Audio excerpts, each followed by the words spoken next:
El Consejo de Castilla, que se encontraba vigente desde que en 1385 fuese creado por Juan I, conoció en el reinado de Enrique IV una serie de dificultades que limitó en extremo su funcionalidad.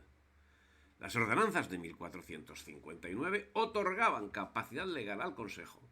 pero de una forma tan sutil que de hecho lo dejaban inoperativo, lo que posibilitó un crecimiento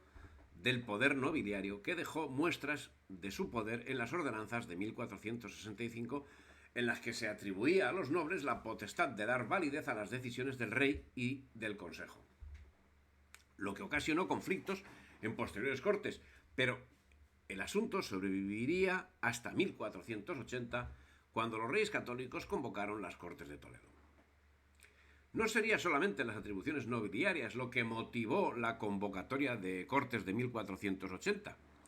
y es que durante el reinado de Enrique IV, además, se habían llevado a cabo una serie de concesiones de todo tipo, de donaciones que reportaron para Enrique IV el apelativo de el de las Mercedes. Las mercedes a los nobles ocasionaron en 1469 la queja de las Cortes de Ocaña, siendo que Castilla estaba sumida en el caos y en la anarquía que alcanzaba todos los niveles de la sociedad, y el Consejo de Castilla carecía de influencia en los asuntos públicos que estaban en manos de la oligarquía nobiliaria. La situación era de una alarma social que Hernando del Pulgar supo destacar y poner nombre propio a sus responsables, que no eran otros que la alta nobleza. Los medios usados por los reyes católicos para revertir los asuntos a su justo punto serían la suavidad y la energía. Fuertemente influidos por el derecho romano, los reyes católicos afrontaron la tarea de consolidar un nuevo Estado acudiendo a la tradición y convocando cortes de la importancia de las celebradas el año 1476 en Madrigal de las Altas Torres, o las que nos ocupan, las de Toledo de 1480. Las de Madrigal, celebradas en plena guerra civil contra la Beltraneja, atendieron cuestiones de gran envergadura, como el juramento de la reina, la institución de la Santa Hermandad o la reforma del Consejo de Castilla, anticipo de lo que ocuparía la atención de la monarquía en el futuro. En enero de 1480 se ponía fin a la guerra de sucesión, y pocas semanas después comenzaron su labor las Cortes de Toledo, que reunieron representantes de todo tipo, además de nobles y prelados, muchos de los cuales se habían señalado en el campo de batalla contrarios a la reina Isabel, algo que no fue obstáculo para repartir justicia equitativa. La primera medida de las Cortes tuvo lugar el 6 de febrero de 1480 con la jura del príncipe Juan como heredero, ya que sin ese requisito no podía considerarse como tal, como heredero. Las Cortes de Toledo debían cumplir una serie de objetivos, el primero de los cuales sería remarcar la juridicidad del reino. Los reyes se marcaron el objetivo de la justicia, principio en el que debía basarse su gobierno,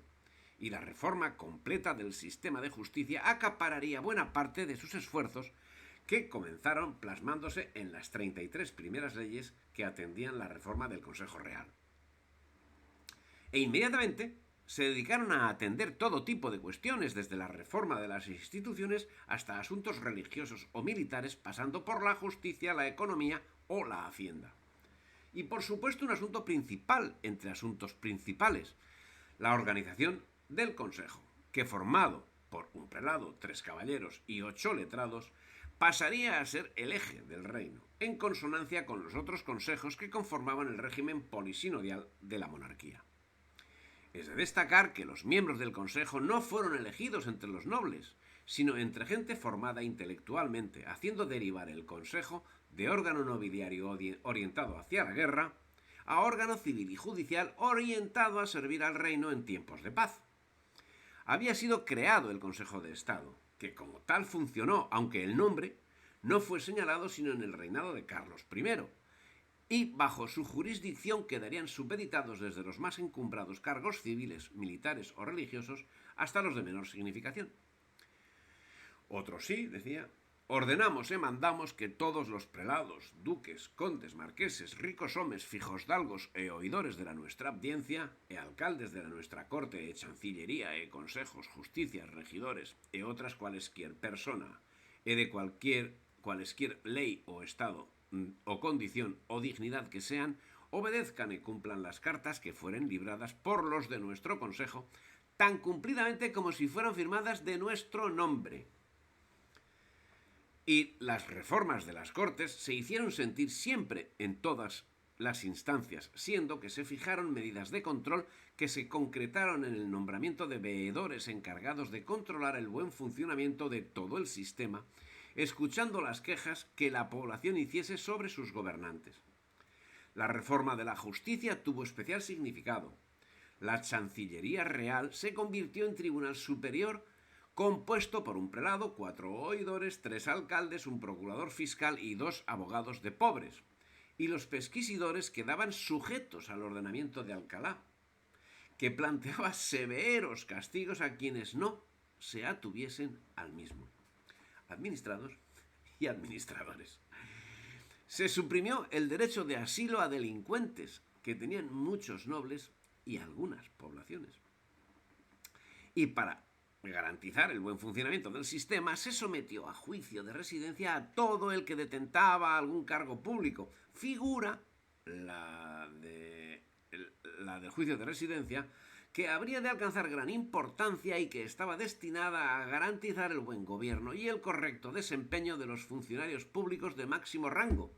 quienes, una vez cumplido su servicio, quedaban sometidos a reclamaciones que serían profusamente investigadas por los oficiales regios competentes. Corregidores, alcaldes, alguaciles y merinos quedaban sometidos al juicio de residencia en los 30 días posteriores al fin de su mandato.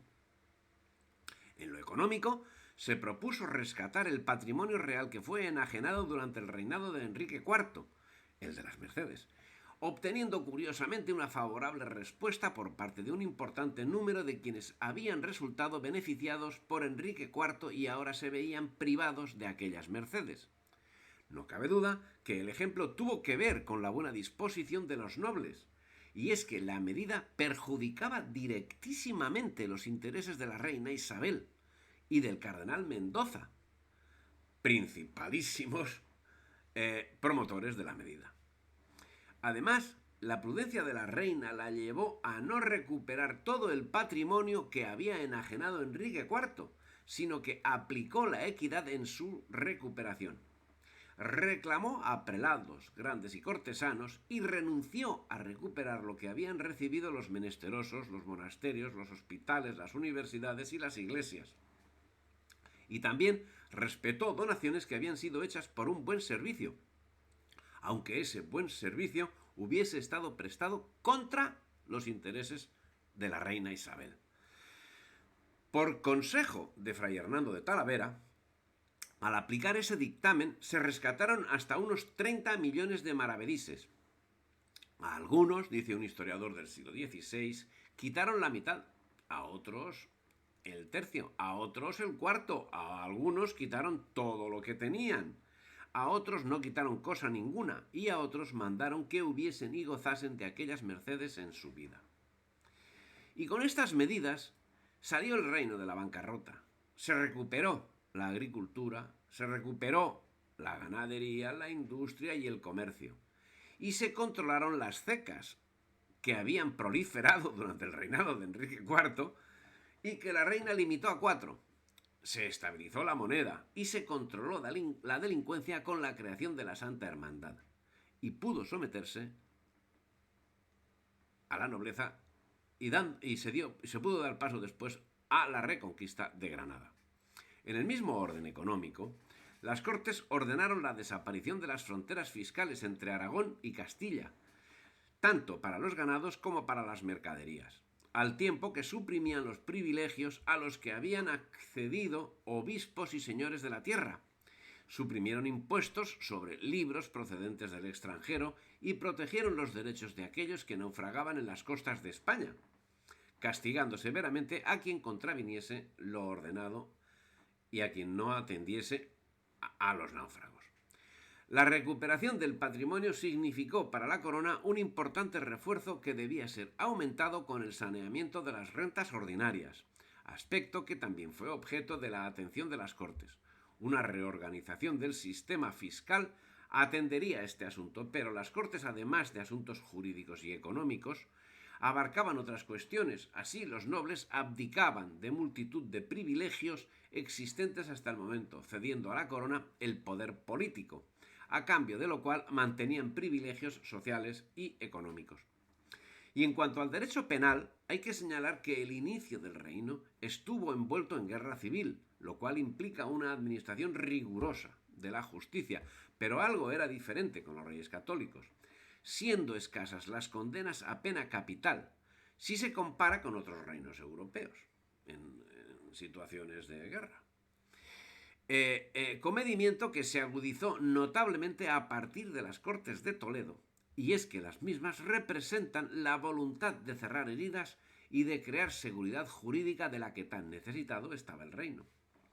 Las Cortes de Toledo cerraron sus sesiones el 28 de mayo de 1480, después de haber aplicado una profunda reorganización del Estado en el más amplio sentido de la palabra, desde el municipio con la creación de la figura del corregidor